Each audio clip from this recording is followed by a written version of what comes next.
इसमें शानदार रूप से आप सब व्यवस्था बनाइए।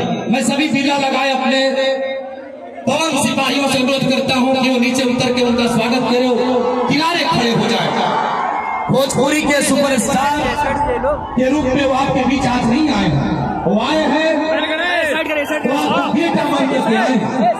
ये कुर्सियों से आप नीचे उतर जाएंगे, ये अच्छी बात नहीं है। इतनी कड़ाके की धूप में आप सब श्रमिक होकर के भाषण सुने।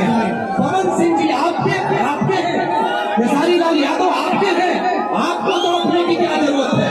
आप मत में चलिए, खेसारी लाल यादव और पवन सिंह आपकी मोहब्बत में घायल हैं।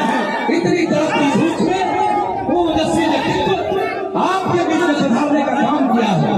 इसलिए यहाँ के चतुर्दिक विकास के लिए, यहाँ के चौमुखी विकास के लिए, काराकाट लोकसभा की जिंदगी के लिए ये आपका ओजस्वी बेटा खेसारी लाल यादव आपके बीच पधार रहा है। ये आपका बेटा बन के आए। खेसारी आपके स्वाभिमान है, खेसारी आपकी ललक है, खेसारी आपका आत्मसम्मान है।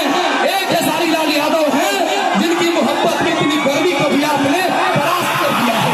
इसलिए भोजपुरी के इतिहास में हिट मशीन भी है, हिट मशीन भी है, वोट मशीन भी है। इसलिए ये चमकता कुंडल भोजपुरी के उत्थान का है।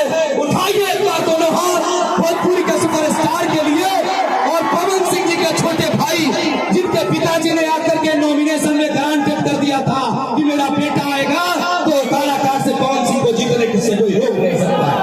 मैं सीधे सीधे माइक देता हूँ, थोड़ा मोहब्बत से आपको चूम ले खेसारी लाल यादव।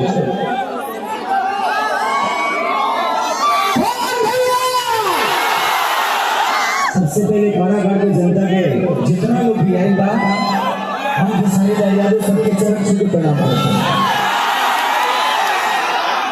जिंदगी में हमने के संघर्ष वाला पहले खुद के बड़ा करे खातिर आजकल अपना जनता के जो गरीबी जो व्यवस्था बा ओकरा के सुधारे खातिर हमनी के फील्ड में आवे मजबूरी हो गई।